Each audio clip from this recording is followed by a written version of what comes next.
ಕೆನಡಾದಲ್ಲಿರೋ ಕನ್ನಡಿಗರಿಗೆ ಎಲ್ರಿಗೂ ನಮಸ್ಕಾರ. ನನ್ನ ಹೆಸರು ಸಿಂಧು ಕಾರ್ತಿಕ್. ಕೆನಡಾದಲ್ಲಿರೋ ಎಲ್ಲರೂ ಮೂಡ್ ಅಪ್ಲಿಫ್ಟ್ ಮಾಡೋದು ವೆದರ್ ಆಗಿದ್ರೆ, ಕೆನಡಾದಲ್ಲಿರೋ ಕನ್ನಡಿಗರನ್ನ ಮೂಡ್ ಅಪ್ಲಿಫ್ಟ್ ಮಾಡೋಂಥ ವಿಷಯ ಏನಪ್ಪ ಅಂದರೆ, ಕನ್ನಡಿಗರನ್ನ ಭೇಟಿ ಆಗೋದು, ಕನ್ನಡ ಭಾಷೆನ ಮಾತಾಡೋದು, ಕರ್ನಾಟಕದ ತಿನಿಸುಗಳನ್ನು ತಿನ್ನೋದು, ಕರ್ನಾಟಕದ ಉಡುಪುಗಳನ್ನು ಶಾಪಿಂಗ್ ಮಾಡೋದು, ಹಾಗೆ ಮೋಸ್ಟ್ ಇಂಪಾರ್ಟೆಂಟ್ಲಿ ಕನ್ನಡ ಹಾಡನ್ನ ಕೇಳ್ತಾ ಹಾಡ್ತಾ ಕುಣಿತಾ ಎಂಜಾಯ್ ಮಾಡೋದು ಅಲ್ವಾ. What if I tell you, ಈ ಎಲ್ಲ ಮೂಡ್ ಅಪ್ಲಿಫ್ಟರ್ಸು ಒಂದೇ ದಿನದಲ್ಲಿ ನಡೀತಾ ಇದೆ ಅಂತ. Yes, mark your calendar, July 12, 2026.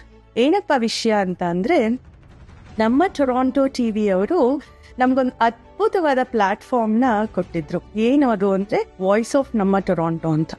ಆ ವಾಯ್ಸ್ ಆಫ್ ನಮ್ಮ ಟೊರಾಂಟೊ ಅನ್ನೋ ಪ್ಲ್ಯಾಟ್ಫಾರ್ಮಿನ ಫೈನಲಿಸ್ಟ್ ಈ ದಿನದಂದು ಪರ್ಫಾರ್ಮ್ ಮಾಡಲಿದ್ದಾರೆ. ಹಾಗೆ save the best for the last ಅನ್ನೋ ಹಾಗೆ ಸಿಕ್ಕಾಪಟ್ಟೆ ಎಕ್ಸೈಟೆಡ್ ವಿಷಯ ಏನು ಗೊತ್ತಾ, ಡಾಕ್ಟರ್ ಗುರು ಕಿರಣ್ ರವರು ಲೈವ್ ಪರ್ಫಾರ್ಮೆನ್ಸ್ ಮಾಡ್ತಾ ಇದ್ದಾರೆ. Then why delay? ಕೆಳಗಡೆ ಕೊಟ್ಟಿರೋ ಲಿಂಕ್ ಅಲ್ಲಿ ಎಲ್ಲ ಡೀಟೇಲ್ಸ್ ಇದೆ. Click on the link. Booking details, ಯಾವತ್ತು ನಡೀತಿದೆ, ಎಷ್ಟೊತ್ತಿಗೆ ನಡೀತಾ ಇದೆ, ಎಲ್ಲ ಡೀಟೇಲ್ಸ್ ಕೊಟ್ಟಿದ್ದಾರೆ. Without any delay, forward it to your friends, bring your family. Will meet you all there. ನಮಸ್ಕಾರ.